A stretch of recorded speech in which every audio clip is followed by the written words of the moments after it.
Selamat malam, Shalom. Mari kita renungkan firman Tuhan dengan judul Apa yang hidup ini katakan tentang Allah. Mari berdoa. Bapa di surga, kami mohon Tuhan bersama dengan kami untuk merenungkan firman-Mu. Di dalam nama Yesus kami sudah bermohon. Amin. Ayat renungan diambil dari Mazmur 23 ayat 4. Firman Tuhan berkata, "Sekalipun aku berjalan dalam lembah kekelaman, aku tidak takut bahaya, sebab Engkau besertaku. Gadamu dan tongkatmu, itulah yang menghibur aku." Pelajaran apakah yang saudara dapat dari hidup ini tentang Allah? Haraplah pada Allah, maka keputusasaan akan lenyap dari pikiranmu. Kebimbangan adalah induk keputusasaan. Kepercayaan melahirkan pengharapan atau sukacita. Apakah yang menyebabkan Daud berpaling dari keresahan dan penindasan kepada Dia yang membahagiakan dan memberikan kecukupan? Teringatkah dia pada saat ia turun ke lembah untuk mencari batu untuk alih-alihnya? Sesungguhnya memang ada lembah maut. Harus ada seorang yang mati pada hari itu, dan mungkin saja dia. Orang muda ini sejak kecil sudah belajar mempercayai Allah. Atau ia teringat akan desis tombak pada saat Saul berusaha membunuh dia. Ia begitu dekat kepada maut. Dari tangan dia yang menyambut dan meninggikan dia, ia luput. Ia geleng kepala terheran-heran karena ia luput. Siapa lagi kalau bukan Allah yang melakukan hal itu? Tentu saja ia teringat akan pencobaan, terjerumus ke dalam dosa, kesusahan hatinya karena ia telah mempermalukan dirinya, bangsanya dan Allahnya karena masalah Betseba. Pada hari itu ia melihat lembah bayang-bayang maut kedua, yang terakhir dan mutlak, lalu menemukan gada Allahnya yang melepaskan dia.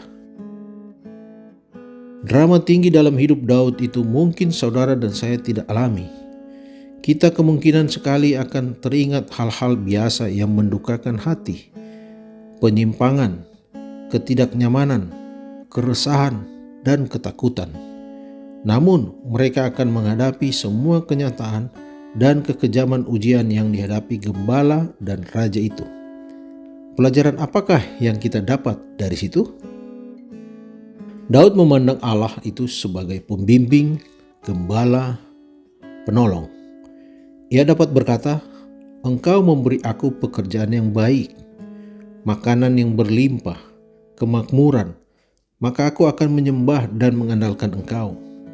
Walau dunia menentang aku, Engkau menolong aku untuk melupakan ancaman mereka, sementara aku duduk menikmati hidangan dan meja kasih karunia dan kasih-Mu." Keputusasaan tidak akan sempat menjerumuskan saudara ke dalam lubangnya jika saudara melihat di dalam segalanya itu kebajikan dan kasih setia Allah.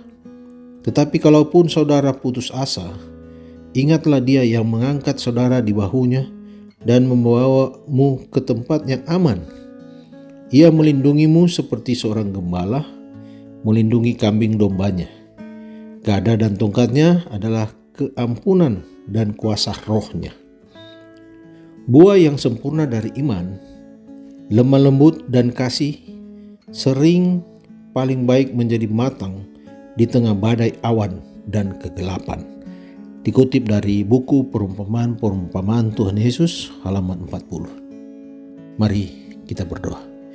Bapa di surga, terima kasih kami boleh merenungkan lagi firman-Mu. Terima kasih Tuhan, Engkau menjadi pelindung kami, penjaga kami, melindungi kami dari pencobaan, karena kami yakin kami manusia yang begitu lemah, yang sering jatuh, tergoda dalam menjalani hidup ini. Tapi ketika kami datang, seperti halnya Raja Daud, meminta pertolongan dari Tuhan, Engkaulah pelindung kami, Engkau beserta dengan kami. Gadamu dan tongkatmu itulah yang menghibur kami. Terima kasih Tuhan untuk firman yang kami sudah dengarkan bersama. Kami mohon lagi Tuhan bersama dengan kami dalam istirahat malam kami. Di dalam nama Yesus Kristus kami sudah berdoa. Amin.